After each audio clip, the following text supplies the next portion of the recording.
행복한 부부 생활이라는 제목으로 하겠습니다. 제가 요즘 꼭 챙겨보는 TV 프로그램 두 가지가 있습니다.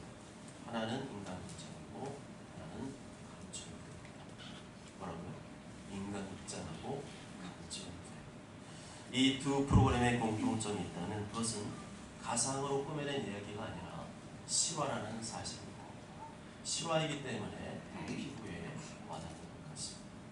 우리는 너무 가상으로 꾸며낸 이야기에 익숙해져 있습니다. 소설 같은 인생, 노래 같은 인생, 영화 같은 인생을 꿈꾸며 살아갑니다. 그러나 인생을 40년 이상 살아본 사람은 그런 인생은 없다는 사실을 점점 깨닫게 됩니다. 그런 것은 현실이 아니며 현실이 될 수도 없음을 점점 깨닫게 됩니다. 도리어 낭만적이고 화려한 인생보다는 내가 겪는 실질적인 고난과 인생의 애환을 담고 있는 비슷한 인생을 살아가는 사람들의 글이나 영상을 보며 깊은 위로와 공감을 받게 됩니다. 지난주 인간극장에 나온 부부는 젊은 부부입니다. 남편은 38세, 아내는 36세입니다. 남편은 원래 요리를 잘하는 셰프인데 그만 암에 걸리고 말았습니다. 아직 40도 되지 않은 나이에 암에 걸리다니 기가 막힌 일이죠. 그런데 놀라운 것은 이 아내가 남편을 포기하지 않고 정성껏 돌본다는 사실. 남편이 이전에 셰프의 직업 외에 배즙을 판매하는 사업을 하고 있었는데 그것도 덤으로 이어받게 되었습니다. 정기적으로 서울에 오가며 병원에서 항암 치료를 시켜줘야 하고 시부모님과 함께 지내기 때문에 가정일, 농사일도 도와드려야 되고 아직 어린 두 아들을 돌봐야 했습니다. 그런데 이 젊은 아내가 큰 불평 없이 이 모든 일을 꿋꿋이 감당해내는 모습을 보고 감동을 받았습니다. 더욱이 그 아내는 하나님을 모르는 사람이고 나이도 젊은 나이인데 가정을 꿋꿋이 지키고 있는 모습이 너무도 대견스러웠습니다.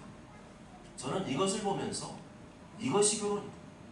이것이 결혼의 실화이다 라는 생각을 하였습니다. 요즘에 성격 차이라는 이유로 너무 쉽게 헤어지고 이혼하는 부부가 얼마나 많이 있습니까? 그것이 예수님을 모르는 사람이란 모를까? 예수님을 믿고 구원받은 그리스도인도 세상 사람의 이혼율과 별반 다르지 않다는 사실이 우리의 마음을 무겁게 합니다. 여러분, 결혼생활은 로맨스나 사랑의 감정으로 하는 것이 아닙니다.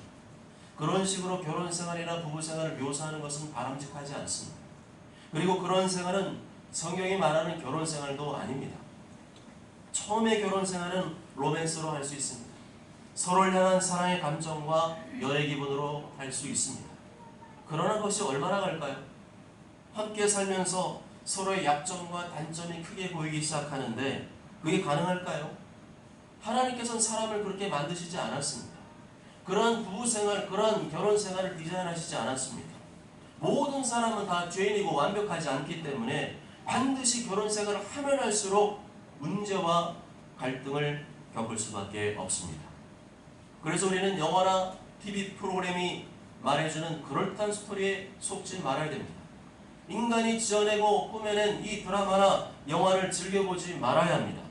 보더라도 꼭 필요한 것만 골라서 보시고 그것이 건전한 것인지 아닌지 잘 골라서 봐야 합니다.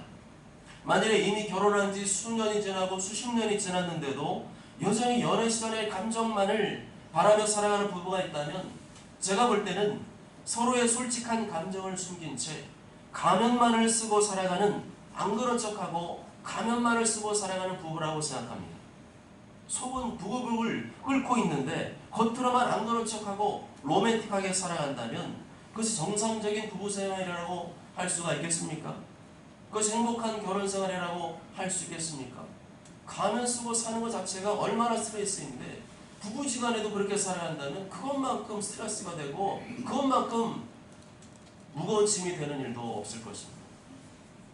미국의 헐리우드 영화를 보면 결혼한 지 10년, 20년 지났는데도 부부끼리 자연스럽게 진한 키스를 하고 스킨십을 하는 것을 볼 수가 있는데 그거 현실성이 없는 영화입니다. 만일 그것이 거짓이 아니라 미국의 모든 부부들이 실제로 결혼생활 10년, 20년 한 다음에도 그렇게 살아가고 있다면 이혼하는 부부가 없어야 돼요. 알콩달콩하게 10년, 20년, 30년 지나도 계속 그렇게 로맨틱하게 살아가야 됩니다. 그러나 미국 사회에 이혼하는 부부가 얼마나 많은지 아십니까? 거짓말이에요. 미국의 건국 이념은 성경에 기초한 기독교 정신이지만 지금 미국 사회에 얼마나 비성경적이고 사탄적인 문화가 만연해 있는지 모릅니다. 우리나라 영화도 그렇고 미국 영화도 그렇고 너무 성적이고 폭력적인 장면이 많습니다. 그것은 전혀 건전하고 바람직한 모습이 아닙니다. 그런데 많은 사람들이, 특히 우리의 어린 자녀들이 그것이 실제이냐 착각하며 자라나고 있습니다. 그리고 그것을 모방하고 흉내내다가 흉악한 범죄를 저지르기도 합니다. 아니, 거의 모든 노래 가사나 영화는 다 지어내고 꾸며낸 것입니다. 화려한 조명과 놀라운 음향 효과, 극적인 연출과 시나리오를 통해서 사람의 감정과 생각을 그런 쪽으로 자극하고 길들여지게 하는 것입니다. 분명히 그것은 현실이 아니에요. 거기에 길들여진 사람은 잘못된 연애관, 잘못된 결혼관을 갖게 됩니다. 그런 영화 같은 삶만을 꿈꾸며 살아간다면 그 사람은 머지않아 불행한 가정생활, 불행한 부부생활을 맞이하게 될 것입니다. 왜냐하면 그것은 현실성이 없기 때문입니다. 우리는 있는 그대로의 현실을 받아들여야 됩니다. 내가 겪고 있는 부부생활, 결혼생활의 어려움을 많은 부부들도 동일하게 겪고 있다는 사실을 받아들여야 됩니다. 사람들은 결혼만 하면 행복하게 잘 살 것이라고 생각하지만 그것은 쉽지 않습니다. 결혼해서 같이 살게 되면 나의 실체, 그 사람의 실체가 적나라하게 드러나게 되는데 행복한 결혼생활이 어디 쉽겠습니까? 연애할 때와 결혼생활은 너무 다릅니다. 배우자의 진짜 모습이 무엇인지, 은밀한 모습이 무엇인지, 그 사람의 진짜 성격과 성품이 무엇인지를 결혼 전에는 몰랐다가 결혼한 다음에 서서히 알게 됩니다. 내가 생각했던 것보다 배우자가 겁이 많거나 아주 이기적이거나 융통성이 없는 사람일 수 있습니다. 너무 돈에 인색하거나 너무 돈에 흡해서 나와 경제관이 너무 다를 수 있습니다. 내가 생각했던 것보다 너무 고집이 세고 자기 주장이 강하고 쉽게 삐치고 토라지고 성격이 과격하고 거칠고 폭력적인 사람일 수 있습니다. 잘 씻지 않아서 냄새가 나고 반대로 너무 깨끗해서 결벽증에 걸린 사람일 수 있습니다. 너무 산만하고 둔하고 무신경하거나 반대로 너무 예민하고 민감하고 섬세한 사람일 수 있습니다. 너무 말이 없고 과묵하고 조용하거나 반대로 너무 말이 많아서 남에 대해 이야기하고 이러쿵 저러쿵 비난하고 쉽게 판단하는 사람일 수 있습니다. 그것이 결혼생활 하면 할수록 자꾸만 드러나는데 계속 연애 시절의 감정으로 살아갈 수 있을까요? 부모님도 모르고 친한 친구도 몰랐던 그 배우자의 실체를 내가 다 알게 되었는데 부부간에 아무런 부딪힘과 갈등 없이 살아갈 수 있을 것 같습니까? 결혼은 현실입니다. 결혼은 영화나 드라마가 아닙니다. 그렇게 이상적인 것도 아니고 낭만적이거나 로맨틱한 것도 아닙니다. 도리어 배우자에게 아픔과 상처를 주고 미움과 분노를 일으키는 일이 빈번하게 발생합니다. 이것이 부부생활입니다. 이런 결혼생활의 어려움에도 불구하고 성경은 결혼에 대해서 명령하고 있고 결혼을 통해 자녀 출산을 명령하고 있습니다. 그럼에도 불구하고 성경은 혼자 사는 것, 돕는 배필이 없는 것, 곧 비혼주의가 좋지 않다고 말씀합니다. 하나님이 그들에게 복을 주시며 이르시되 생육하고 번성하여 땅에 충만하라. 여호와 하나님이 이르시되 사람이 혼자 사는 것이 좋지 아니하니 내가 그를 위하여 돕는 배필을 지으리라. 그렇다면 그리스도인이 독신으로 사는 것, 비혼주의로 사는 것은 본인이 결정할 문제가 아닙니다. 결혼은 시대 흐름이나 자신의 취향이나 판단을 따라서 결정할 문제가 아닙니다. 독신이나 비혼주의는 하나님의 허락이 있어야만 가능한 것입니다. 독신은 하나님께 주신 특별한 은사 중에 하나입니다. 나는 이성을 봐도 내가 남자인데 내가 남자를 보고 아무런 끌림도 없고 아무런 성적 욕망도 생기지 않는다면 그 사람은 독신 은사를 받은 사람이 맞아요. 그 사람은요 결혼하면 상대방을 더 불안하게 만듭니다. 아무런 끌림도 없고 아무런 성적 욕망도 없다면 그 사람 혼자 사는 게 맞죠. 그 사람은 독신의 은사를 가진 사람 맞고요. 그 사람 하나님 특별한 은사를 허락한 사람이 맞습니다. 또한 하나님 나라를 위해서 스스로 난 일평생 결혼하지 않고 예수님을 신랑으로 모시고 나의 삶을 다 헌신하여 하나님 나라를 섬기겠다. 이런 것도 하나님께서 특별히 허락하신 은혜입니다. 고린도서 7장 7절에 보면 나는 모든 사람이 나와 같기를 원하노라. 그러나 각각 하나님께 받은 자기 은사가 있으니 이 사람은 이러하고 저 사람은 저러하니라. 사도 바울은 독신이었잖아요. 그런 사도 바울이 뭐라 그랬어요? 모든 사람이 나와 같이 살기를 원한대요. 그게 하나님 주신 은사라는 거예요. 왜 그랬을까요? 혼자 살면 편하니까? 혼자 살면 내 맘대로 사니까? 그게 아니라 혼자 살면 하나님을 더 잘 섬길 수 있기 때문에 남편이나 아내나 자식들에게 신경 쓰지 않고 더 하나님께 내 인생을 다 바쳐서 헌신할 수 있기 때문에 혼자 사는 것이 그래 좋다는 거지. 여러분들이 생각하듯이 정말 혼자 사는 게 나의 로맨스 이게 다 메어가지고 이게 참 내가 왜 만나가지고 그래서 독신을 권장하는 게 아닙니다.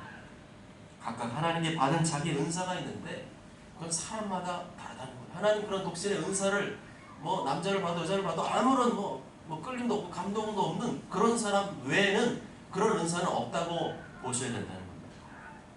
그렇다면 모든 그리스도인은 결혼하는 것이 하나님의 뜻입니다.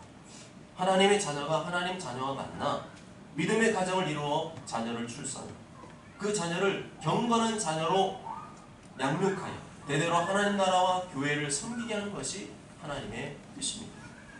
교회는 그런 모델이 되어줘야 합니다. 세상이 아무리 비혼주의로 가고 황혼이혼으로 가고 쉽게 이혼하고 갈라선다 할지라도 교회는 모델이 되어주어야 합니다. 교회는 세상 속에 빛과 소금이 되어주어야 합니다. 그리하여 우리의 삶을 통하여 진정한 결혼생활이 무엇이고 부부생활이 무엇인지를 보여줄 수 있어야 합니다. 결혼생활이 쉽지 않고 어려운 것이 사실이지만 결혼생활은 연애감정으로 살아가는 것은 아닙니다. 결혼식 때 소약한 서로의 언약을 지키며 살아가는 모습이 바로 성경이 말하는 결혼생활인 것입니다. 아내는 분명히 생각했습니다.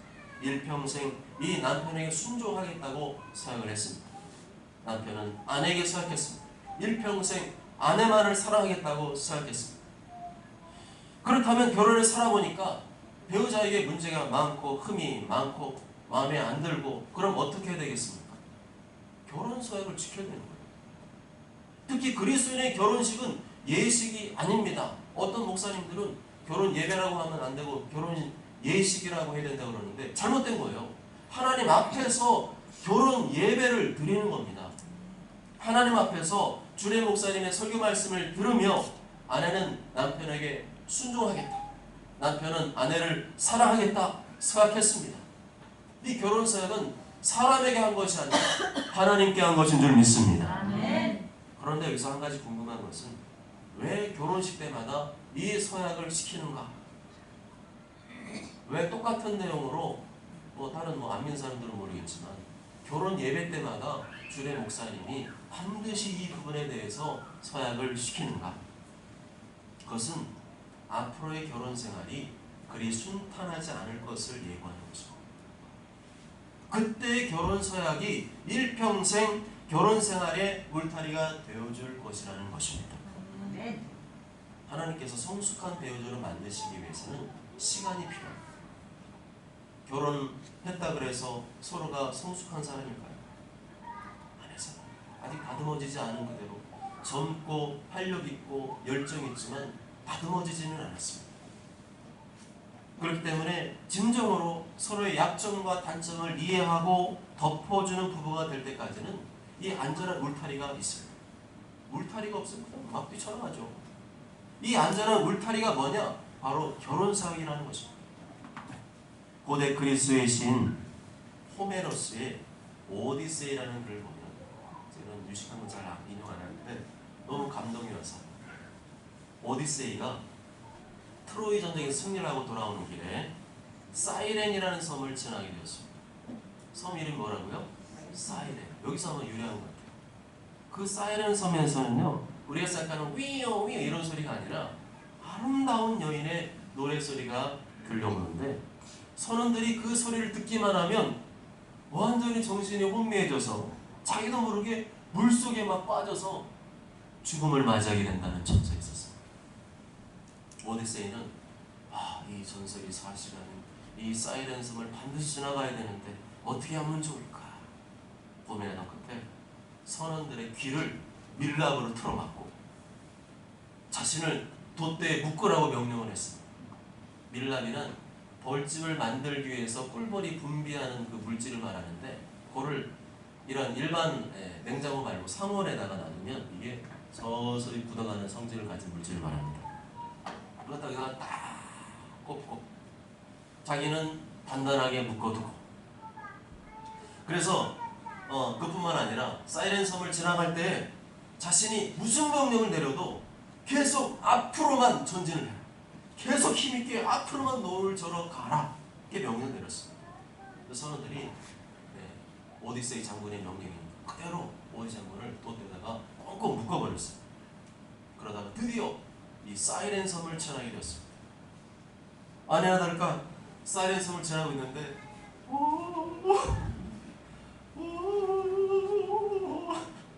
아름다운 여인의 노랫소리가 들려왔습니다. 전설 그대로였어요. 그 아름다운 여인의 노랫소리를 듣는 순간 모든 선원들의 정신이 혼미해지고 오디세이 정신을 잃어버리고 배를 돌려라! 명령을 내렸습니다. 근데 배를 돌리면 암초에 걸려 좌초되게 되어 있었거든요. 그러나 오디세이가 배를 돌려라! 아무리 소리를 질러도 선원들은 오디세이가 그 전에 명령한 대로 계속 앞이라니 노를 저어나갔습니다. 아무리 오디세이가 발버둥을 쳐도 그 오디세이는 돛대에 묶여 있었기 때문에 무사히 사이렌 섬을 지나갈 수가 있었다고 합니다. 그렇습니다. 부부가 결혼할 때 약속한 결혼 서약은 자기 자신을 이 돛대에 묶어놓는 것과 같습니다. 결혼하기 시작하면 서서히 풍랑이 일고 또 다른 유혹들이 밀려오기 시작합니다. 서로 실망하기도 하고 싸우기도 하고 도무지 이 사람과는 하나가 될 수 없다는 생각을 하기도 합니다. 심지어 이 사람과 이혼을 해야 되나 말아야 되나 그런 생각이 들 수 있습니다. 그럼에도 불구하고 결혼 생활이 흔들리지 않을 수 있는 이유는 이 부부를 서로 꽁꽁 묶고 있는 결혼 서약이 있기 때문입니다. 우리는 죄인이고 변덕이 심한 사람들이기 때문에 결혼 전에는 나는 그렇지 않아요. 나는 이 사람과 결혼 생활을 잘할 수 있어요. 우리 부부는 끄떡없어요. 생각해도 실제 결혼 생활 한복판에 들어가면, 그리고 그 속에서 갈등의 폭풍이 휘몰아치면 그 누구라도 마음이 흔들리게 됩니다. 그때를 위하여 미리 하나님께서 울타리를 쳐주신 것이 있는데 그것이 바로 결혼 서약인 것입니다. 결혼 서약이라는 이 든든한 울타리가 있기 때문에 때로는 부부간의 다툼과 갈등이 있어도 결혼과 가정을 끝까지 지켜나갈 수가 있는 것입니다. 린다 웨이트라는 사람이 이혼이 당신을 행복하게 하나요? 라는 제목의 책에서 이렇게 말했습니다. 이혼이 당신을 행복하게 하나요? 라는 책에서 아무리 불행한 부부라도, 아무리 심각한 부부라도, 그래서 정말 이혼할 수밖에 없다고 하더라도 끝까지 이혼하지 않고 버티면 3분의 2는 5년 안에 다시 행복을 되찾게 된다고 합니다. 이것은 수많은 부부를 연구하고 검토하고 설문조사에서 내린 결론이라고 합니다. 얼마나 놀라운 결과입니다. 이런 부부 생활의 울타리가 되어지는 것이 바로 결혼 서약이고, 결혼 서약을 끝까지 지키는 부부가 나중에 행복을 되찾게 된다는 것입니다. 루이스 스미디스라는 기독교 윤리학 교수가 이렇게 말했습니다. 결혼하고 지금까지 아내는 적어도 5명의 다른 남자와 살아봤습니다. 몇 명하고 살았다고요? 5명의 다른 남자와 살아봤습니다. 바람둥이 여자 아내라는 것일까요? 그런데 그 5명의 남자는 다름 아닌 저 자신입니다. 기독교 윤리학 교수인 자신이 윤리학을 가르치지만 자기 실제로 결혼 생활을 살아보니까 25년 동안 5번이나 자기 자신이 바뀌더라는 겁니다. 결혼의 연수가 지날수록 처음 결혼할 때의 그 미성숙한 모습으로 살아가는 것이 아니라 시간이 흘러갈수록 주님께서 자신과 아내를 다른 사람으로, 하나님의 사람으로 빚어가더라는 것입니다. 아멘. 그렇습니다. 우리는 주님께서 일하실 수 있도록 시간을 드려야 됩니다. 아멘. 주님은 빠르게 일하시지 않고 서서히 보이지 않게 일하시기 때문에 우리는 주님께 시간을 드려야 됩니다. 아멘. 주님께서 남편과 아내를 새롭게 만들어갈 수 있도록 시간을 확보해 드려야 됩니다. 아멘. 그래야 할 때 중요한 역할을 하는 것이 뭐예요? 결혼사역입니다. 결혼사역이라는 울타리에서 그 울타리 때문에 자기 자신이 묶여있는 존재임을 계속 떠올리며 묵상하며 지켜나갈 때 주님께서 그 시간들을 통하여 힘들고 어렵겠지만 우리 부부를 다듬어하고 변화시켜 나간다는 것입니다. 아멘. 그러면 이 결혼사역에 담긴 구체적인 내용은 무엇이고 어떻게 하면 이 결혼사역을 지켜갈 수 있는가에 대해서 살펴보도록 하겠습니다. 22절부터 25절까지 다 함께 읽습니다. 시작. 아내들여 자기 남편에게 복종하기를 주께 하듯 하라. 이는 남편이 아내의 머리됨이 그리스도께서 교회의 머리됨과 같으니 그가 바로 몸의 그릇이니라. 그러므로 교회가 그리스도에게 아내도 범사에 자기 남편에게 복종할지니라. 아내들아 아내의 사랑을 거기까지 읽습니다. 이 말씀을 들을 때마다 지금이 어느 시대입니다. 남편에게 복종하라. 이 말씀이 귀에 거슬리는 분이 있을 것입니다. 이 말씀대로 남편에게 계속 복종만 하면 우리 남편은 몰라서 그렇죠. 우리 남편은요 기고만장해져서 우리 가정을 다 자기 마음대로 무너뜨릴 거예요. 그러한 이유는 이 말씀을 법으로만 사하기 때문에 그렇습니다. 법은 우리에게 좋은 감동을 주지 않죠. 법은 우리를 자꾸만 구속한다고 생각합니다. 그렇지만 사도 바울은 이러한 명령을 하기에 앞서서 에베소 5장 18절에서 성령으로 충만함을 받으라 말씀했습니다. 바로 앞에 있습니다. 우리가 여기 5장 22절이잖아요. 그 바로 앞에 뭐라고 말씀하냐면 성령으로 충만함을 받으라. 그리고 21절에 그리스도를 경외함으로 피차 복종하라 말씀합니다. 성령 충만의 증거가 뭐예요? 복종이라는 거예요. 복종하는 것은 자결정하지 않는 거잖아요. 그런데 그것은 누가 할 수 있느냐? 성령 충만한 사람만이 할 수 있다는 거예요. 성령 충만하지 않은 사람 특징이 뭐냐? 자꾸 자기 주장한다. 내가 자꾸만 자기 주장하고 자기 주장 굽히지 않고 자꾸만 내 생각만 뒤밀고 있다. 반드시 싸우죠. 그게 뭐예요? 성령 충만하지 않다는 확실한 증거예요. 복종은 아무나 하는 게 아니라 성령 충만 받은 사람만이 할 수 있다는 거예요. 성령으로 충만하면 남편에게 복종하는 기적이 자연스럽게 일어난다는 거예요. 내 힘으로는 안 되잖아요. 내 힘으로 우리 남편, 못난 남편, 못생긴 남편, 하는 것은 마음에 안 드는 미운짓만 우리 남편 복종하라? 세상. 그러면 주님 다른 건 다 해도 제가 그것만은 할 수 없을 것 같아요. 그렇지 않습니까? 근데 그거는요 나만 생각하니까 내 능력, 내 생각, 내 판단만 생각하니까 못하죠. 못하는 게 맞아요. 못한다는 고백이 솔직히 고백이에요. 그런데 거기서 끝나면 주님의 말씀에 불순종하는 거잖아요. 주님께서는 그게 아니라 성령 충만 받으라. 아멘. 성령 충만 받으면 마음이 어떻게 될까요?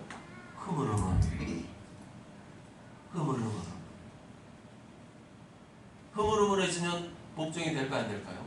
복종이 되는 거죠. 내가 없으니까.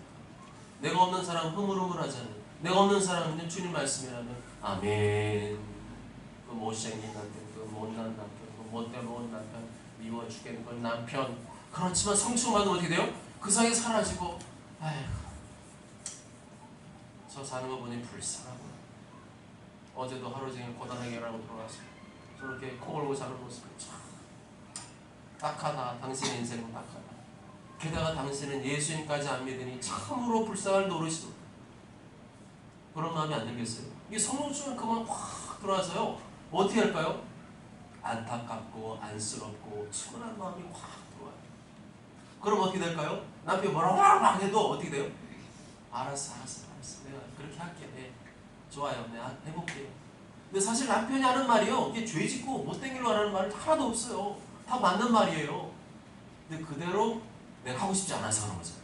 근데 그게 언제 깨지냐면 성령이 내게 임하시면, 주님의 마음이 부어지면 우리는 복종하는 것이 더 쉬워지게 되는 줄 믿습니다.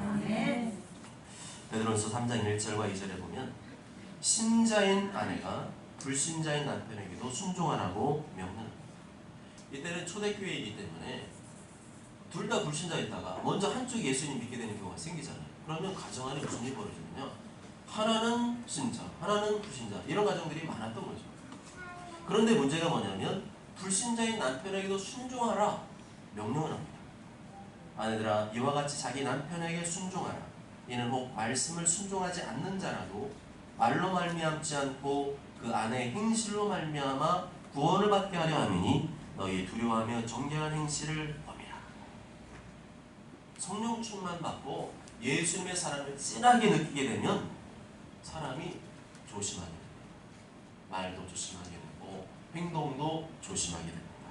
이전에는 내가 주인이고 왕이니까 막 내 감정대로 말하고 내 생각대로 다 말하고 싸우고 박터지게 그냥 머리끼리 잡고 막 싸우다가도 내가 성령 충만 받고 예수님 마음으로 충만해지면 예수님이 나의 인생의 주인이시고 왕이 되시니까 그때부터는 그 앞에 굴복하는 삶, 그 말씀에 순종하는 삶으로 바뀌어가게 됩니다.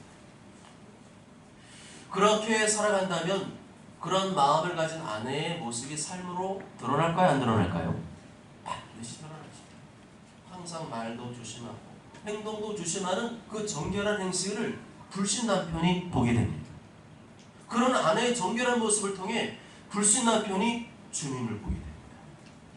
주님을 만나게 되고 주님께로 돌아오는 놀라운 일이 벌어지게 됩니다. 그래서 특히 아내는 뭘 조심해야 될까요? 말을 조심해야 돼요. 원래 대부분의 아내들한테는 이 말의 능력을 주었습니다. 그래서 남편보다도 말을 더 잘해요. 특히 싸우거나 다투는 순간이 되면 어디서 그 컴퓨터가 작동되는지 말을 엄청 빠르게 아주 상대방이 방어하지 못할 논리력과 설득력을 가지고 말도 안 되는 거지만 남편의 생각을 자꾸만 굴복시키려고 합니다. 그게 사실은 조심해야 되는 거죠. 아내가 남편의 약점과 단점을 너무 잘 알고 있기 때문에 아내가 내뱉는 모든 말은 남편에게 흉기가 됩니다. 아내가 하는 말 한마디 한마디가 남편도 동의할 수밖에 없는 내용들이 많거든요.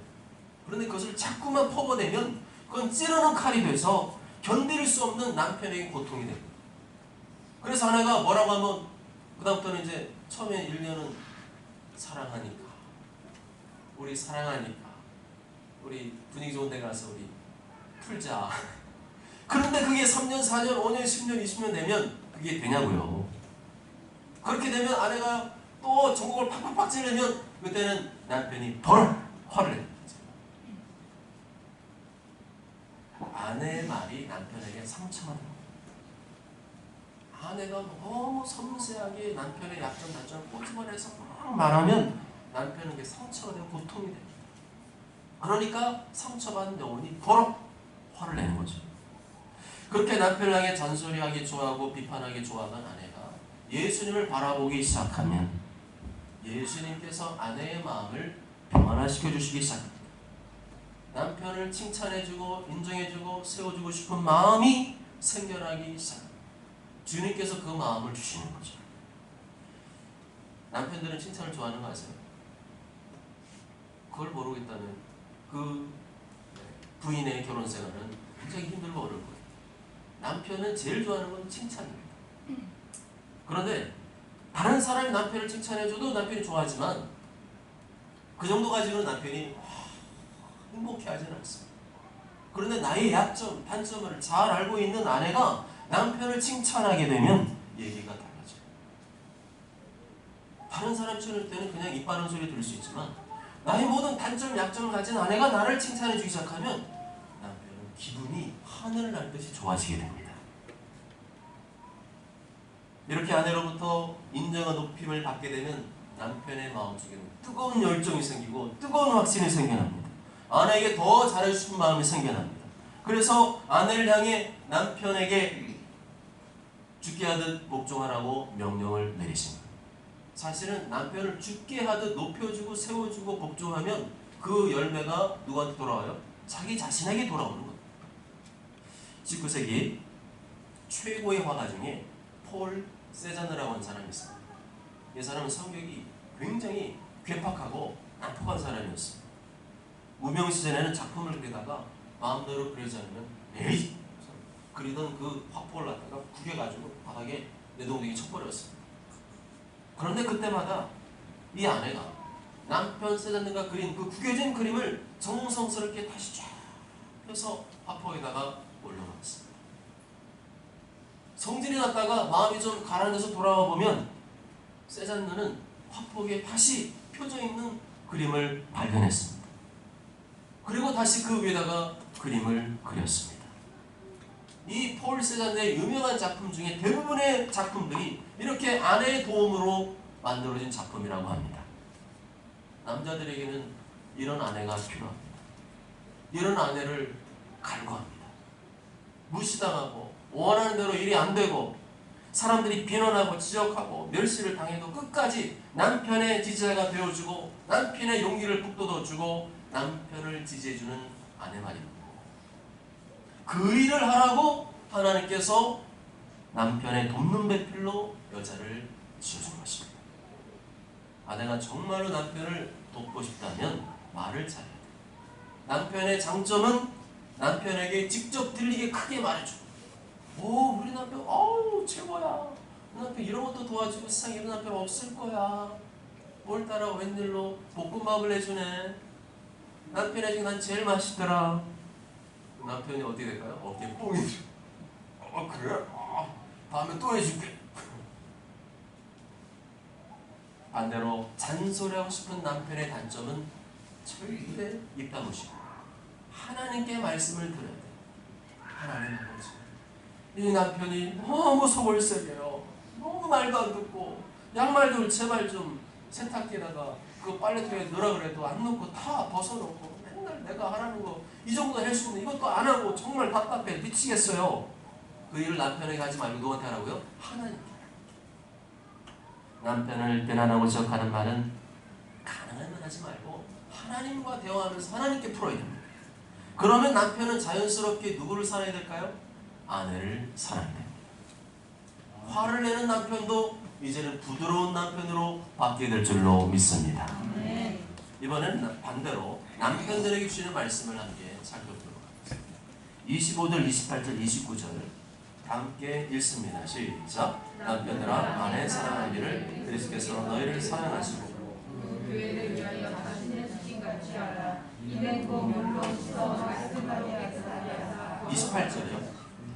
이와 같이 남편들도 자기 아내 사랑하기를 자기 사랑을 좋아하지 않으니 자기 아내를 사랑하는 자는 자기를 사랑하는 것이라. 누구든지 염세자들이 육체를 미워하지 않고 오직 양육하여 보호하기를. 그래서 교회에 함과 같이 하나니 아멘.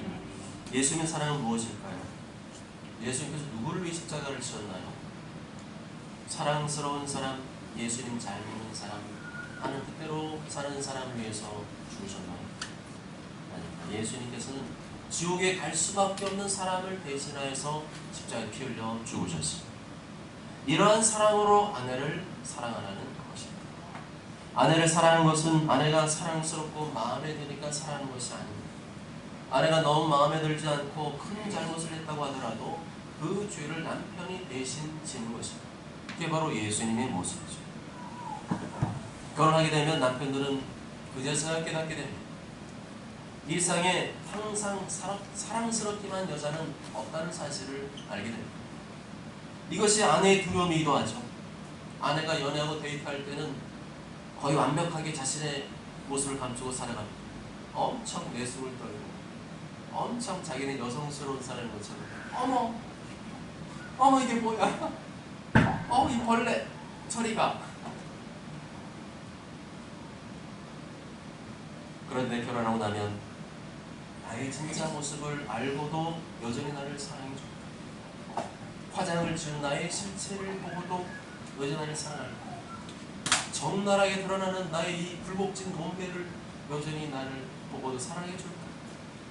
내 허물, 약점, 문제점, 우리 집안의 어려움을 알고도 여전히 나를 사랑할까? 끝까지 나를 사랑해 줄까? 다른 사람하고 비교하지 않을까? 아내들은 이러한 걱정과 두려움이 있다고 합니다. 그래서 하나님께서 일평생 아내만을 사랑하겠노라 서약하게 하시는 거예요. 예수님께서 나의 모든 죄와 허물과 약점을 덮어주시고 담당해 주신 것처럼 아내의 모든 죄와 허물을 덮어주고 책임져주는 것이 바로 아내를 사랑하라는 하나님의 명령인 것입니다. 그래서 아내에게 맨날 꽃다발 해주고 맨날 뭐 맛있는 로맨틱한 데대로 그게 아내 사랑하는 게 아니고요. 아내의 약점, 단점, 결점, 부족한 점 잘못했더라도 그걸 대신 덮어주고 책임져주고 짊어져 주는 것이 아내를 사랑하는 남편의 모습이라는 것입니다.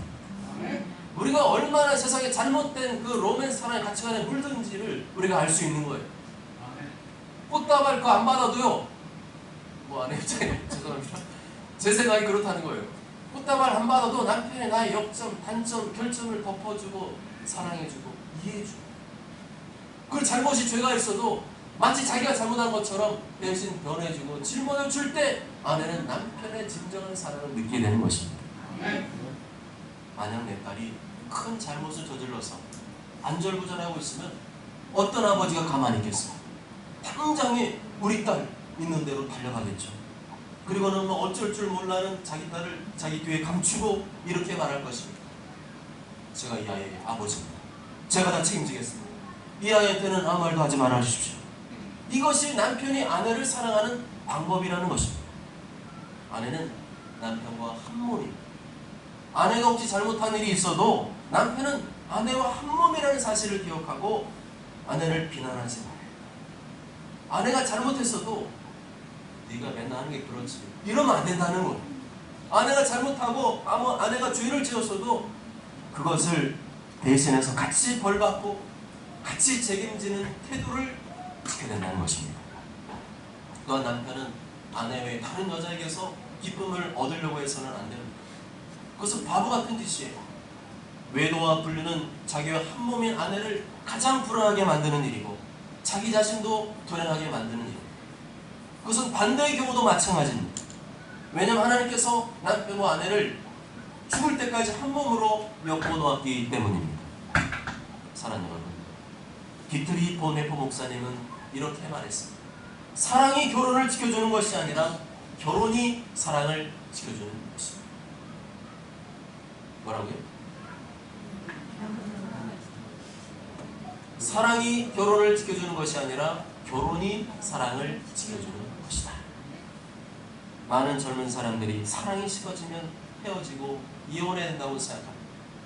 아니, 결혼이 사랑을 지키는 것입니다. 결혼하기 전에는 헤어질 수도 있겠죠. 그렇지만 결혼한 다음에는 그러한 감정의 사랑은 중단해야 됩니다. 하나님과 두 사람을 결혼하게 하시려고 사랑에 빠지게 하셨고 제정신이 들면 그때는 결혼사를 지키는 겁니다. 결혼사를 지키기 위해서는 내 힘으로 안 합니다. 내 힘으로는 절대 못합니다. 항상 주님을 바라봐야 됩니다. 그러다 보면 어느새 주님의 마음이 내 마음에 부어지게 되고 주님의 마음으로 남편을 바라보게 되니까 아내를 바라보게 되니까 그 약점, 단점, 결점이 꼭 나의 것인 것처럼 느껴지고 그것을 어떻게든 덮어주고 채워주고 해결해 주려고 하는 그런 사랑의 마음이 들게 됩니다. 그러면 그때부터 진정한 부부의 사랑이 시작되는 것입니다. 모두처럼 모두가 결혼은 일평생 결혼 언약을 지키는 것입니다. 그러기 위해서는 내 마음 가운데 주님의 마음이 날마다 부어져야 합니다. 그러기 위해서 날마다 서로가 주님을 바라보며 주님의 마음으로 채움으로 말미암아 서로의 약점을 짊어져주고 대신해주는 진정한 부부사랑, 행복한 결혼생활 될 수 있기를 주님의 이름으로 축복합니다. 아멘.